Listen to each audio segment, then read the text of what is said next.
Welcome to Product by Design with Kyle and Eva, a podcast about product management and product design, where we'll talk about subjects from product strategy to inclusive design.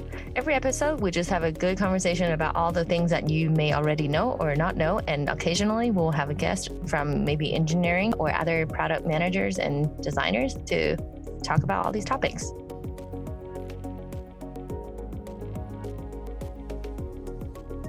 Welcome to another episode of Product by Design with Kyle and Eva.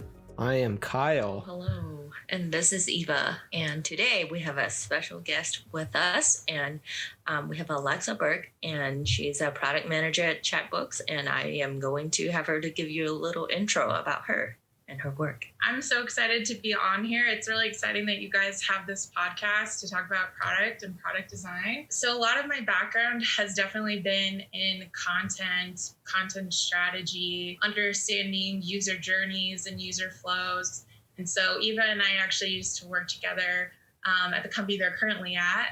And it was a really fun time. And I've spent a lot of time working in the e-commerce space as well. And so right now I am actually working for, as Eva said, Chatbooks. And so that's consumer-based technologies. We sell photo books and some other memory keeping products. And it's been a really great experience. I've been there for about a year now. And I work with our back end as well as a lot of our clients like Android, iOS.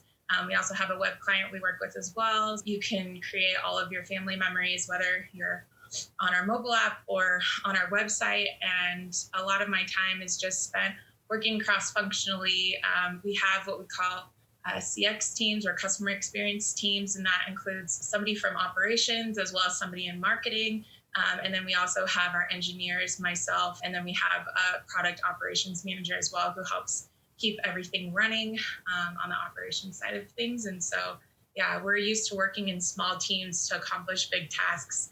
And we're a smaller company, which means that, you know, we can try lots of things and we like to test things as well. So we have dedicated user researchers to help us too. And it's been really fun so far, just breaking and trying things and, you know, pushing the needle, as they say.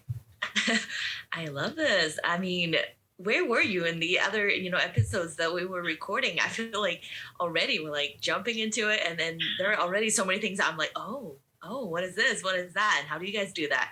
Because I mean, Kyle and I now we work together on, we usually talk about, this happens, and immediately we kind of have an inkling of what each other's kind of referring to on the podcast, even when we're talking about different topics. And now I'm like, I love having a third person coming in and kind of bringing a different, angle to a lot of these things, and just all the different aspects of product management that you have talked about too. That's very interesting. But yeah, and I guess every time we kind of kick off by asking how everyone's doing. Let's start there. Kyle, how are you doing? So I'm doing pretty good overall. Yeah, and it's great to have you on board, Alexa. This is exciting as our first guest, FYI. So exciting to bring a guest onto the podcast. Hopefully we'll have a bunch more as we go forward. Yeah, I echo what Eva said. Excited to talk about some of your experience, but overall, yeah, I'm doing really well. A lot better than Eva is right now, I think, who legitimately has coronavirus at this point. We've joked about it a couple times. We've joked about it a couple times so far, but I think now it has happened for real. I don't know, man. Unfortunately, the CDC did add extra symptoms to the official list too. Officially, they have added more. So that can broaden the scope of when someone can get tested. So that's kind of interesting. Like, they just found more symptoms? I think they're just calling them official symptoms. Oh, okay. I guess official list of like 6 or 7 symptoms, whereas before it was like 3 symptoms. Ooh. I know. This might be something I look up after we finish recording and find out my destiny. But yeah, I am sick today, and I've been sleeping for most of the day and just trying to, I don't know. This is not the time to roll the dice. I've been saying that all day today. And just a tiny baby, I don't know if I want to call it a fever yet. It's like approaching 100, and I'm like, please just stay there. Just don't go any higher. Also, last week, somebody famous had to get their leg amputated because of COVID related complications, and that also added another, level of this can happen, besides dying. And yeah, I mean, it's still the epidemic, and we're still in it. And now I feel like I'm getting half a step closer to the epidemic. Hopefully, it's nothing serious. Yeah, just allergies, right? Oh, you know what? Yes. There are probably some elm trees around, and that's what it is. I'm super stuffy, and it's been allergies. So I just hope that this is just the escalated level of allergic reaction. We'll see. I'm glad that everyone else is healthy. So that's good. Yeah.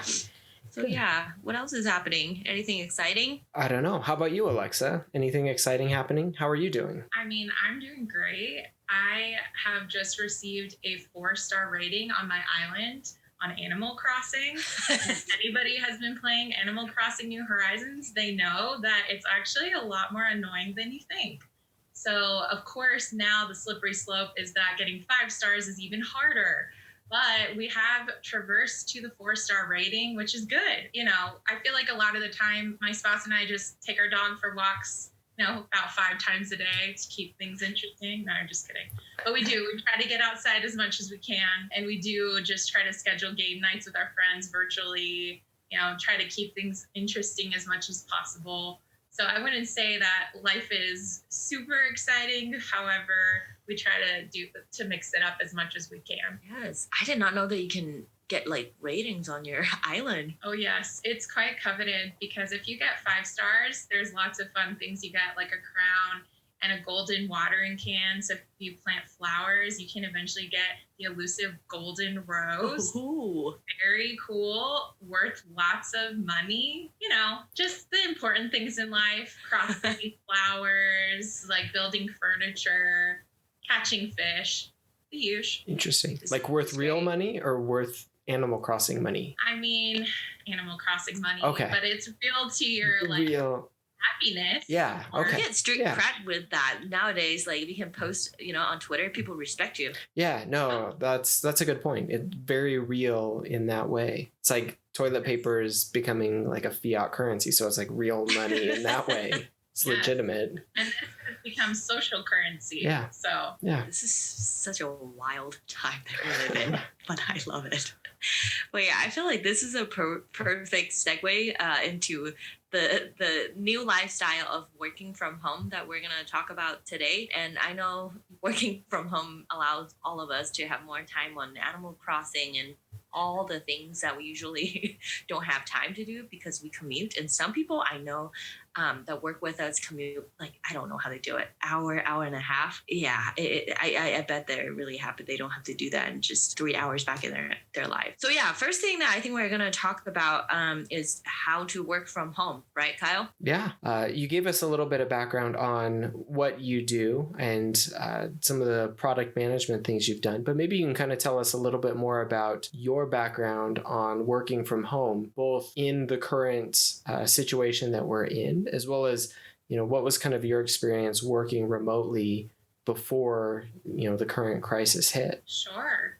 Yeah, that's a really interesting question. I think I've had a lot of roles where I haven't felt as able to necessarily work from home, although I've had some flexibility to do so.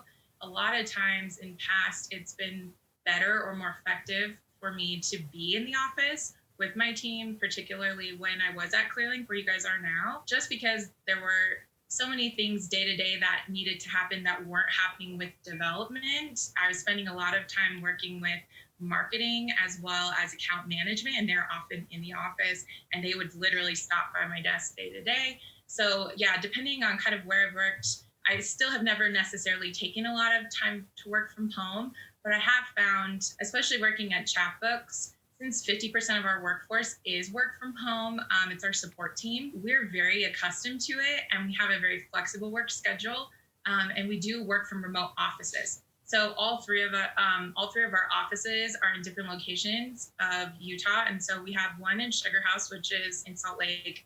We have another one in Lehi, which is the Kiln office. So we rent space there, And then we have our headquarters in Provo. And so we actually have people working from all of those offices typically. And so now it's really just we're all from home instead of being in these remote offices. So I think one of the biggest changes for sure is like not having like dedicated conference rooms and having to budget my time with my spouse, and like he has a conference call and I have a conference call and we have to negotiate. Like I get the office today because I have to be in front of, our executive team.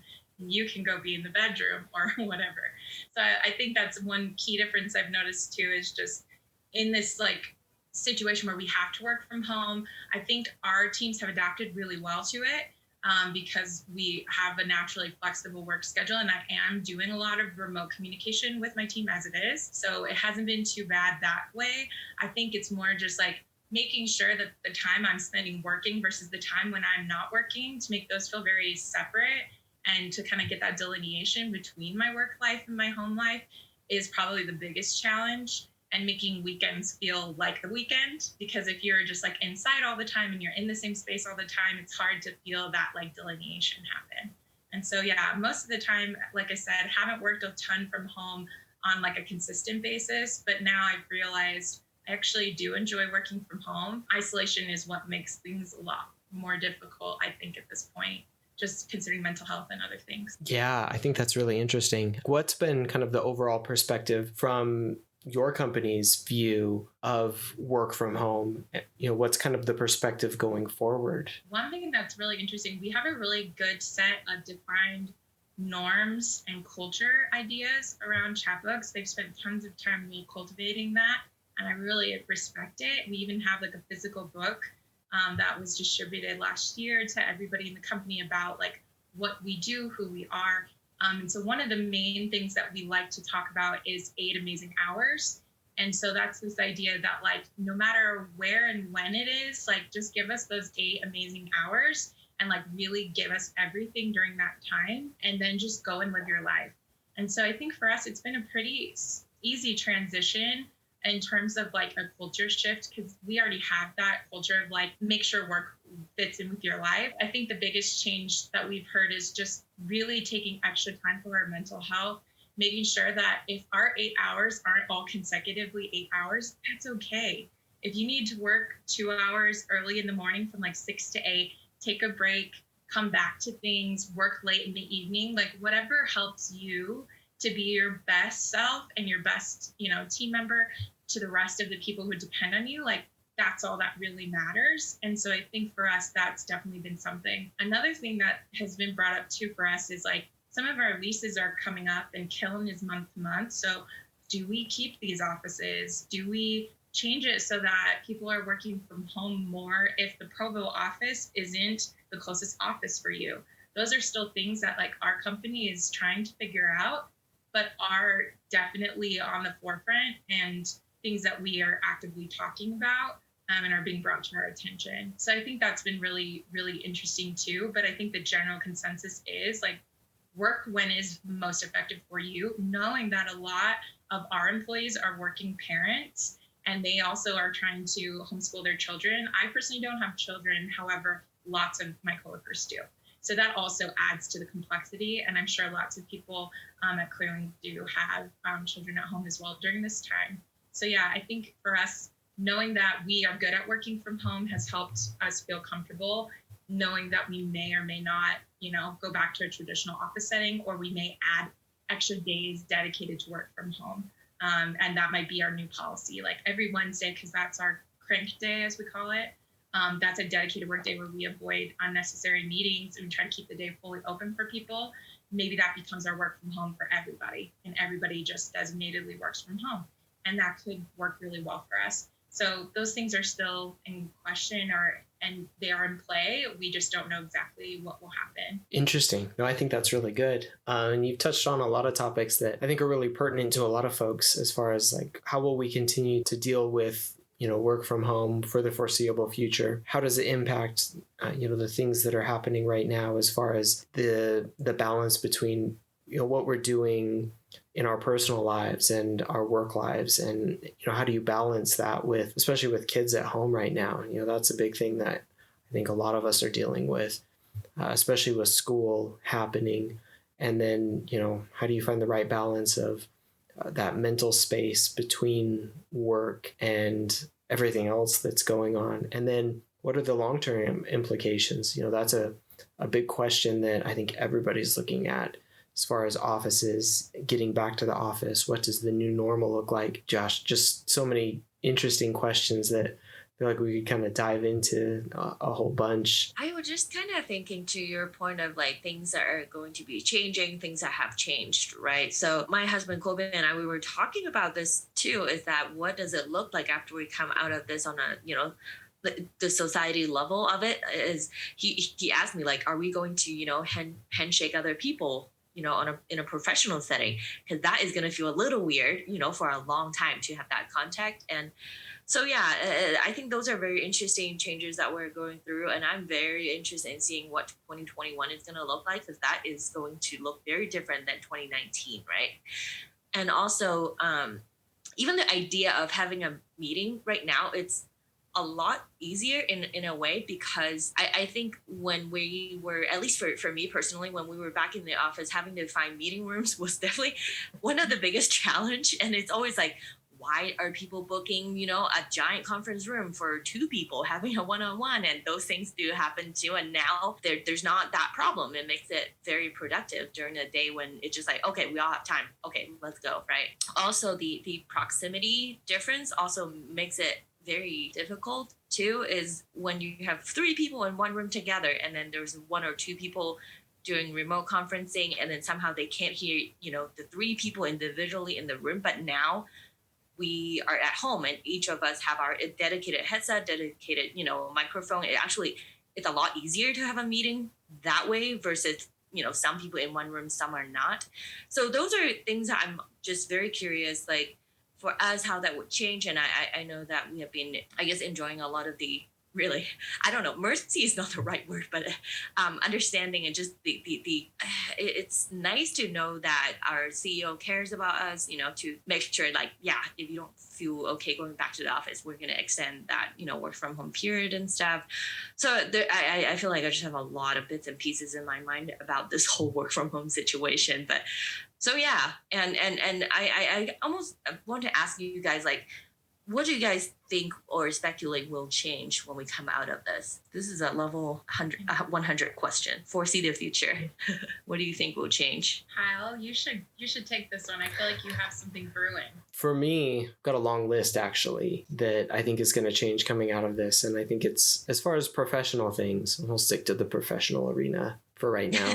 I think that we're going to see just an incredible amount of flexibility going forward as far as where we work, how we work. I think that it will be difficult to go back to the way that things were before. We've kind of been thrust into a long-term experiment that was kind of brewing for a long time. And I think that it's being proved out that remote work is a very viable option for a lot of different professions and a lot of different professionals. And I think that that is going to have long-term implications. And the level of flexibility, I think, across a lot of different disciplines and a lot of different professions is going to be really moved forward years, if not decades. And I think that that's a good thing because it's going to, I think, move forward the way that people work and probably move forward the technology that we see. So, I think that, we probably won't see as many people going back to the office,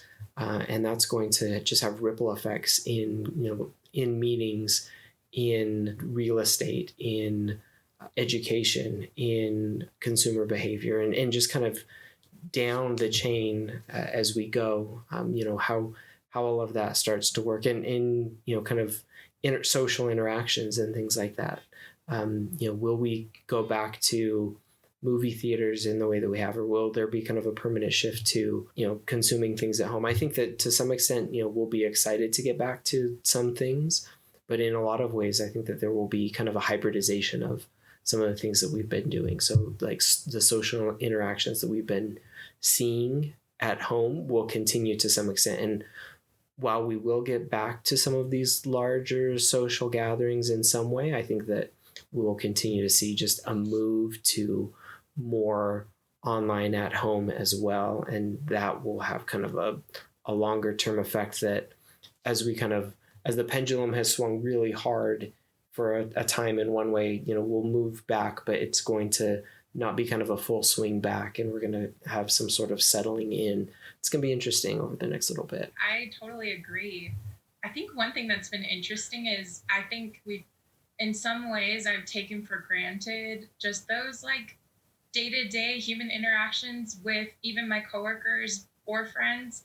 It's pretty funny because one of our friends had a COVID birthday. A lot of people have had a COVID birthday so far, and he particularly doesn't love his birthday. It's kind of a situation where we thought he might have kind of a lonely day because he lives alone. So we didn't want him to feel like he wasn't important. So Eva and our friend group, we got together, we made a little, caravan of cars, and, we like said happy birthday. We drove around the block and played some music just to make a little parade of it. And afterward, I didn't realize that I would feel so sad to leave that small procession of friends and come home and look at my spouse and go like, what the heck? Like, I miss people. I didn't realize how much I missed people until I saw some people I really care about in person and realized like, we can't interact in the same way. We can't hug. We can't like do the typical things we would, but we still were able to like create a great experience for somebody that we love. And that was really special. And I've noticed over time too, just this interaction on the computer or through like Zoom or these other like, conferencing technologies has been really interesting as well. And I find I use them even more than I did before with people that I don't see a lot and who live out of state. And so that's been kind of an interesting shift I've noticed in myself, because I don't get that same like social interaction day to day from my coworkers. I find that I need it even more from my friends and my family and people important to me outside of those like places. And so I seek that more than I used to.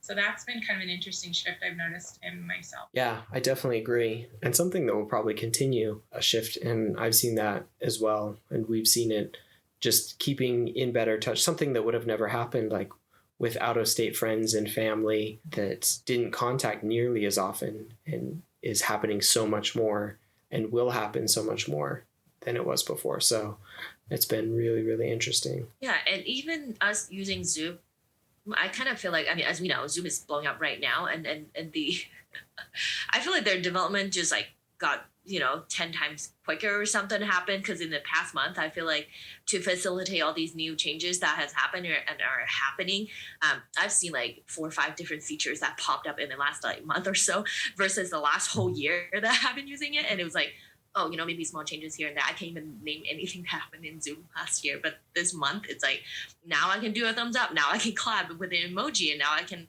block people out. And there's just so much happening, even in, the product management world, that I think it's very interesting. And same with like Grubhub, where you can now specify to leave it at the door. Where do you want to leave it? And all these little changes that are happening to accommodate with, just the epidemic happening. It's kind of interesting to see. And then for us, I'm sure every time when you see that change happen, you're like, oh, the product manager did this and this and this, and then just kind of see how just what happened in that behind the curtains in that black box. So I thought that is something that's been interesting. That I'm seeing too. On that note, I kind of want to bring it closer to kind of the product management side of things. That I'm curious what you guys think of this too. And Alexa, for you, I know you're pretty involved with user testing and a lot of that sort of interactions. Also, you mentioned you have meetings with executives, a lot of stakeholders and stuff.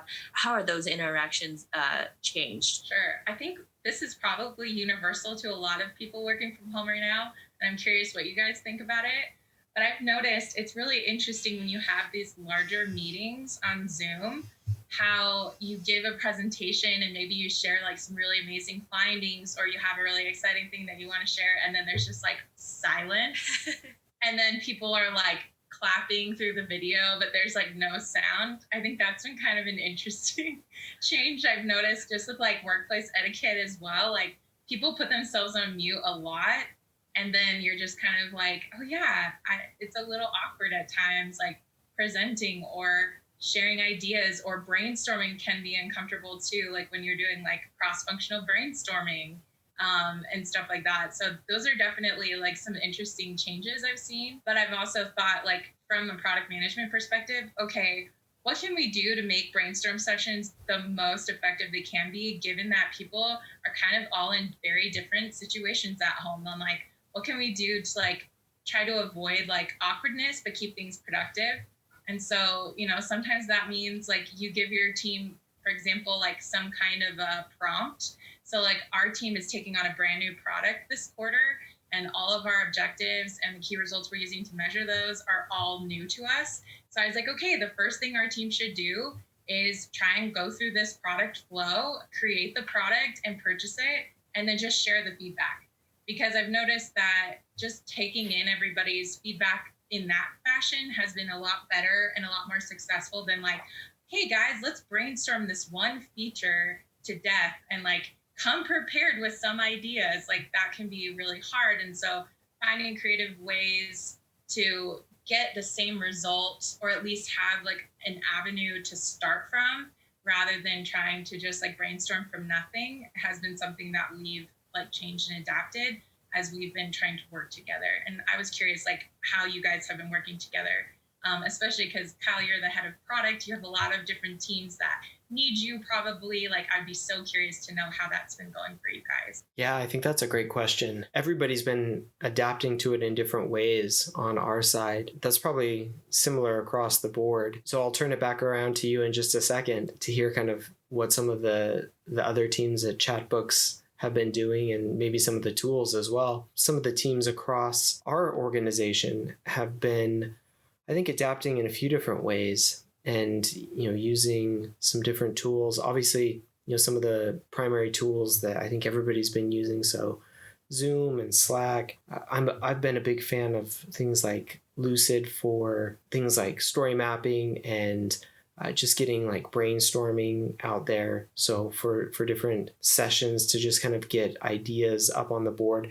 We've had some pretty successful like story mapping and brainstorming sessions using that as kind of like a whiteboard slash notepad slash place for everybody to kind of put sticky notes up. So everybody kind of slapping sticky notes up and brainstorming in that way. That's been really interesting to see, kind of bringing everybody together in an online session. I think this is kind of one where across the board, I don't think there's a great answer as far as like a product goes. I see this crop up just periodically, like how can we do better at bringing everybody together, real time whiteboarding, sticky note type session. And I don't think there's like a perfect answer out there yet. So anybody who has something that they've tried that works successfully, like hit us up. I've seen a whole bunch of different things and seen different products, and I've tried a whole bunch of them as well. I think that one kind of depends on the team, and two depends on what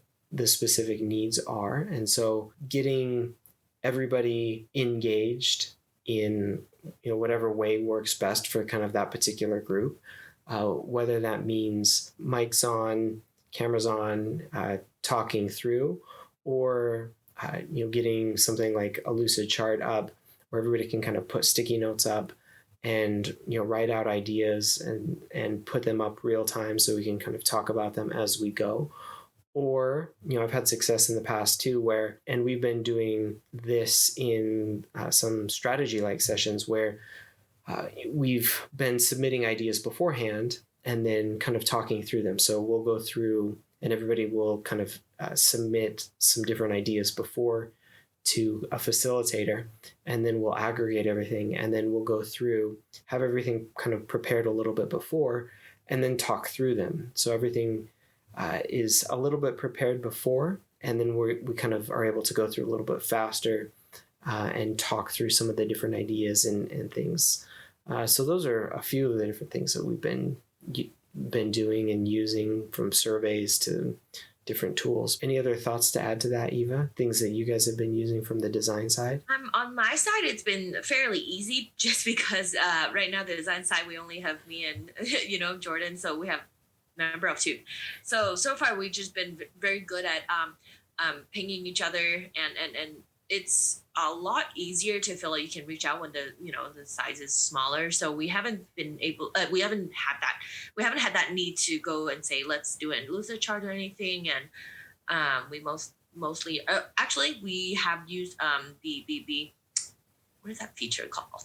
The video chat feature in Slack, where you can draw kind of a whiteboard where I can share screen on there, and the other person can kind of doodle and draw and point out exactly where, which is a feature that I'm looking forward to getting in Zoom. I'm sure it's happening at some point, but so that to me has been very helpful. But that's about it. Yeah. They do have a whiteboard in Zoom. They what? Yeah, you can share your screen and do a whiteboard. What? Yeah. I swear, every episode, Kyle will say something, and I'm like, "What? You can order grocery online from Costco?" Or like just random things that I don't know. Where have I been? Okay, I definitely will look into this. Yeah. Since this is definitely something I can use. Yeah, Miro's another tool they've used. It's very similar to like a shared whiteboard. It has some drawbacks, but it's another good one if anybody's used that. And there's a host of other like shared whiteboarding and shared tools like that are good, but there's no like perfect solution for everybody being in the same room around a whiteboard yet. I expect that there's something like that coming very soon, given where we're at right now. And I expect there are people working on it, and there will be quite a few products that are coming that mirror sitting around a whiteboard, and everybody has a marker and you can be drawing and pointing stuff out, and they're in the works right now. Now that you put it this way too, I do remember Envision has Freehand, and I'm not sure if you guys have used it, and it's basically a whiteboard that does what you just mentioned. And I haven't opened that up for about, I don't know, a year, 6 months, and I'm sure they have done a lot of improvement. It was kind of confusing. At one point I used it, but you couldn't tell who drew what, which was kind of like, ugh, is it intentional? Do I want, this to be all anonymous?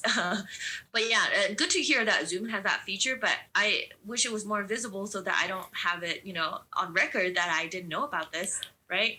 You built something, make sure your users know about it. Sorry, Zoom. I love you. But. There you go. Yeah. Well, I'll turn it around to you, Alexa. What are some of the tools that your teams or your team or your teams are using to bridge some of the gaps right now? I feel like one of the best things that we do, because we have these dedicated smaller teams and they're all working on different stuff very quickly, testing stuff constantly. One thing we use is Slack, of course, but we also use Notion in tandem with that. Notion is great because it's kind of a way for us to document and kind of organize everything. So every team has their own Notion section. Within those Notions, you have these drop-down sections that have, all of the studies that have been done from a user research perspective. Any A/B tests that are currently running across the whole company are all localized in Notion, and you can see the status of them, how many participants there were, was it a 50-50 split? Was it an ABC test? Like all of those details, and also like which version won. And then you can reference any of those, and you can filter it and organize it based on like what team you're on, or if you want to see other teams. So that's been one thing that's really good, because there is so much going on and we've typically been able to share those things more readily in person. Now that stuff is all getting localized into a digital space. So that has helped us a lot. And we always post everything in Slack. We have a channel dedicated that's called User Insights. That's where all of those things live typically. So that helps us kind of keep visibility on that. We obviously use software like Validately and other things like that to conduct studies. And that's an easy way for us to go in and like review stuff. If I haven't had a chance to actually sit in on some user testing, I can review those recordings if I want to and find those really helpful. I've just noticed in general, like we've had way more meetings just because they're smaller meetings and shorter meetings, but just more meetings on the books, because you do need to have that one-on-one conversation sometimes that can't just be handled in Slack. So I feel like we've probably used much of the same technology. I don't know that we've necessarily adopted any new technologies or any like exciting technology per se to help us out, but we do use Figma for all of our designs and prototyping, and that helps us to also get feedback as well. Like if I want to share some designs over with the marketing manager, I can do that really easily through Figma, and she can leave comments, we can make adjustments, and then we can implement. So that's just a way for us to do all of the things we want to do, including like manage our library and make sure all of our components are up to date, etc., while still like looping in all the proper channels. And it's easy enough that people don't get like confused, and anybody can kind of jump in there really readily and leave feedback. So I think, yeah, we don't necessarily have anything like super groundbreaking per se, but we do use a lot of different technology just to help us like be aware of each other and what we're all working on a lot of the time. Nice. I think that's really interesting that I guess it hasn't changed anything dramatically, but that has kind of continued some of the processes and maybe emphasized some of them as you've moved into some of the changes that have happened because of the shift to remote over the last little bit. I guess it kind of speaks to some of the preparedness that you guys have had, being ready to shift to remote, which I think is really good as a company. You know, we had been talking about being really remote friendly and had been, especially as a product organization, shifting a lot of our practices to something like that for a time so that we could be a lot more prepared. And so I think that we had been much more prepared for, I think, than we otherwise would have been.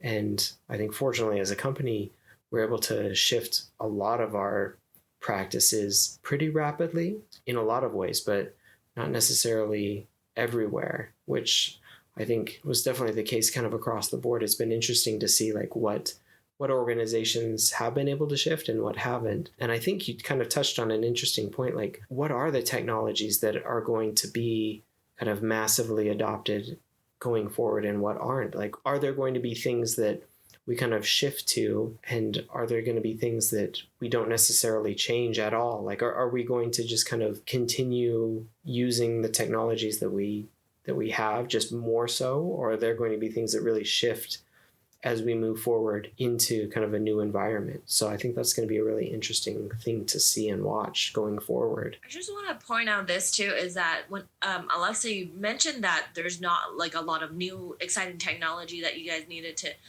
start using the second you move to remote. I think to me that sounds like a really good sign, right? Because that means that you guys have always been, remote ready, and now there's so many changes in your personal life, and not having that drastic change in your, workflow and having all the tools ready to go from what you were doing before, now just having, that at home. I do kind of feel like, oh, okay, that sounds like a good luxury that I personally also relate to. We're still doing Confluence, we're still doing Zoom, Slack, all these things. And yeah, so I also want to mention that in the future, I kind of wonder if we would also consolidate our, physical space in the office too. And I might have mentioned this in previous times, in previous episodes, that my friend works at American Express, and they basically share desks with another person.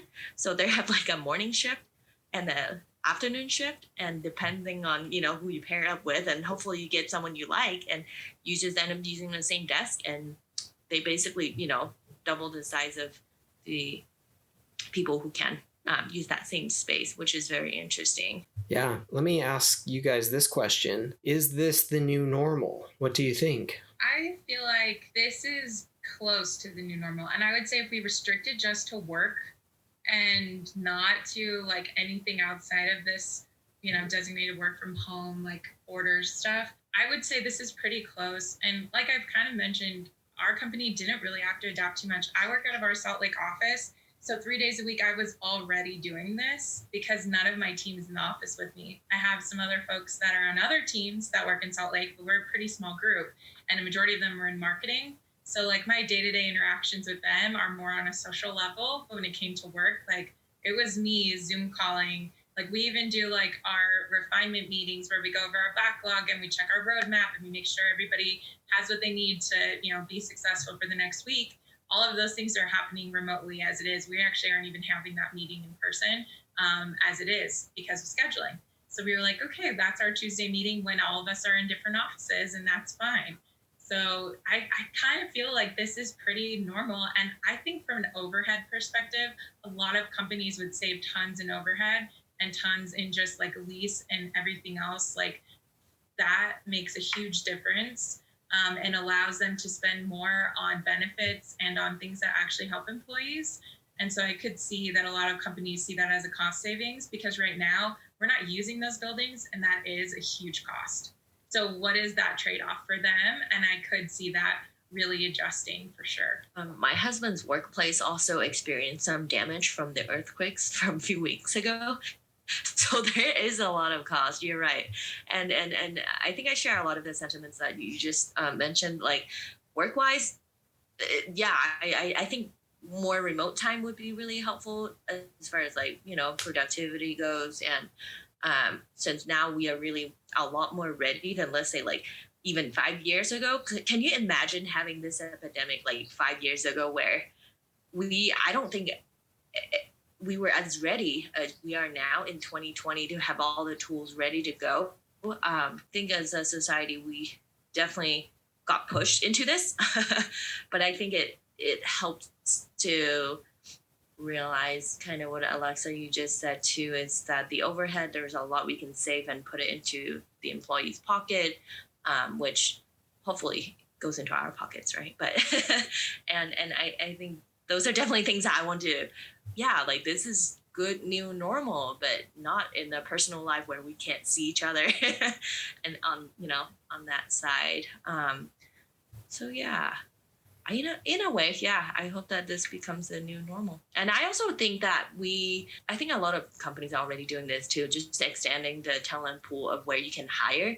If your whole company is already somewhat remote, it's a lot less scary to hire someone, let's say in Illinois when we're in Utah.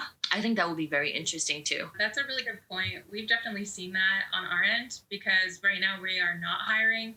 However, we're very busy.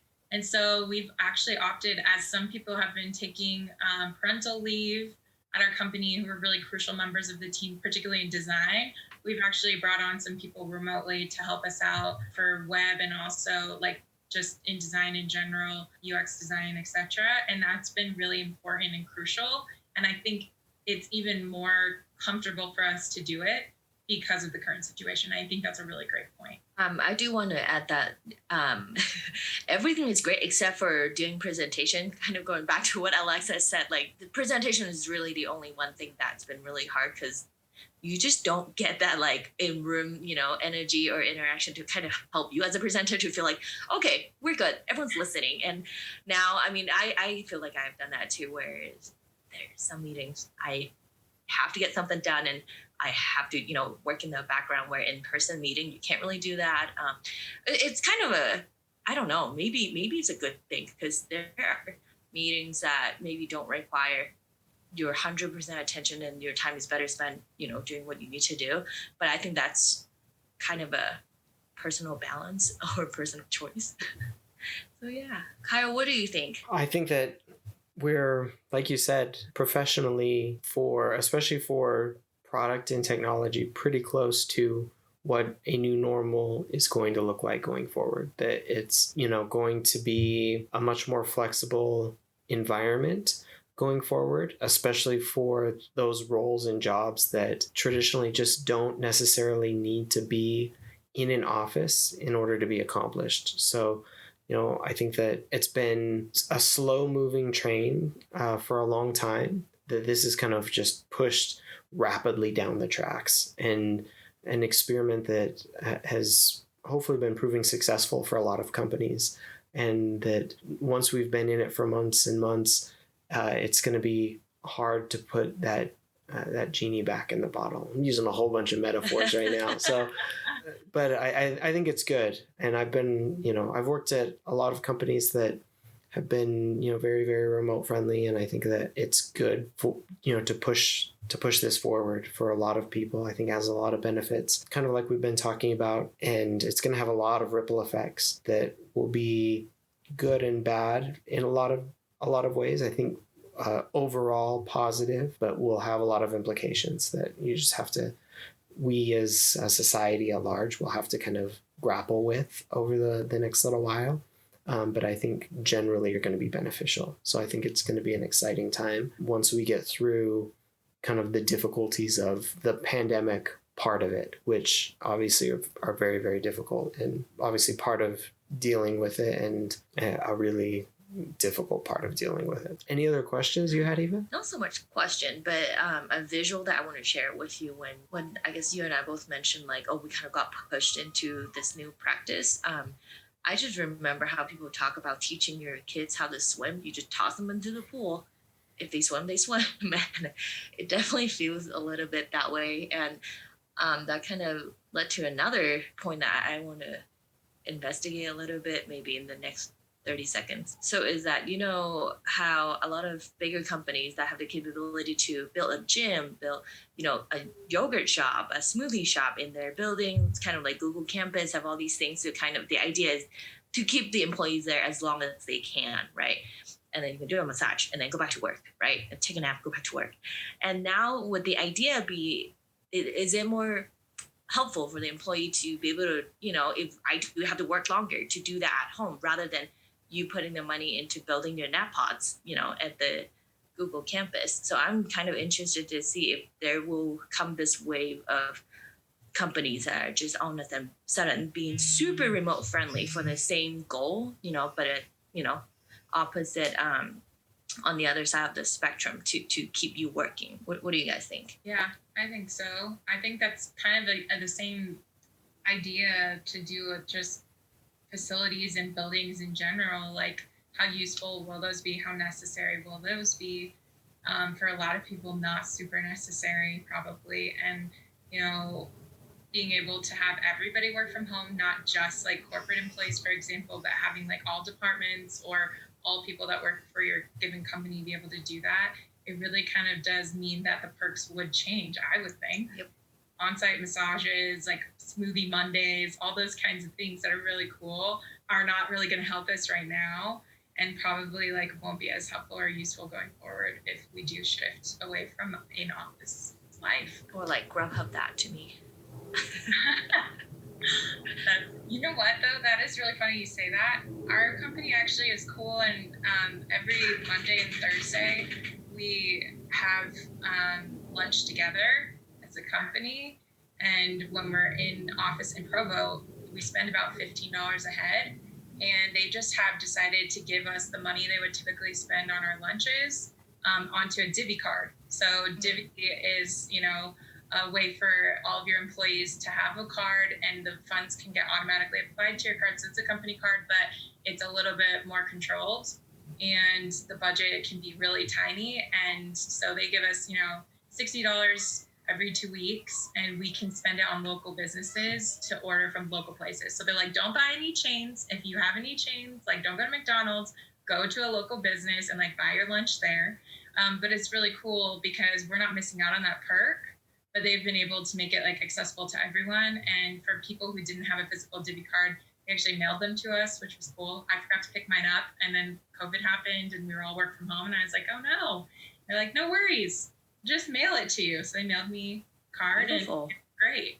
So yeah, so I think it's just getting creative and shifting and thinking like, what would really benefit our employees, but also make it still like conducive to working from home is really nice. And it was cool because those monies are still being, you know, used to help prop up the local economy, and that's really helpful too. And it makes me feel good that, you know, our company is doing something about that. Wow, that's beautiful. I'm glad that we can end on this high note because I love this message. Let's take care of each other and keep everyone working from home as long as we need to, right? Yeah, and shout out to Divvy, another local company too. Yeah, they are. It's actually really a cool company. Yeah. Yay, Utah. Sweet. Alexa, I think I could hear Suki. Was it Suki, your puppy, banging on the door? A neighbor dog. We live in a duplex and we share a backyard, and he likes to come over and harass my dog by scratching on the back door. So sorry about that. No, I was just like, oh, Suki knows that it's time to wrap up. That's very abrupt. I was like, oh, what's happening? Kyle, do you have anything to add? No. Sweet. I guess this is it. And I guess I want to give a shout out to, I don't know, can you give a shout out to a person that is in the episode, to Alexa? And just want to say thank you so much for being here. And I just love a very super design-minded product manager for obvious reasons. And so, yeah, thank you for spending time with us. And do you have any anything you want to plug? Any Twitter anything? Oh no, you guys don't want to follow me on any social platforms. It's all good, but I'm really glad that you guys had me on. It was super fun, and it's so nice to virtually meet Kyle. So I'm excited to continue to listen to the podcast. It's been really fun to listen to so far. So thanks for having me. Thank you, Alexa. Yeah, it was great. All right, and I guess we have something to plug, right? We have a new Twitter. I saw that. Right? Yeah, we've got Twitter and we've been tweeting, so follow us. Prod by Design. And Kyle's Twitter is, wait, hold on. I think I remember that now. It's Kyle Larry Evans, Yeah. right? Or is that Kyle L? Kyle Larry Evans, yep. All right, follow Kyle and follow me at Yan Chow Chow, and see you guys next time. Goodbye. Thanks for listening. If you enjoyed this episode, be sure to subscribe on your favorite podcast app. You can find out more about us and our podcast on our website at productbydesign.co. You can also follow us on Twitter at prodbydesign. That's at prod_by_design. You can follow me on Twitter at Kyle Larry Evans. And you can also find Eva on Twitter at Yan Chow Chow. See you next time.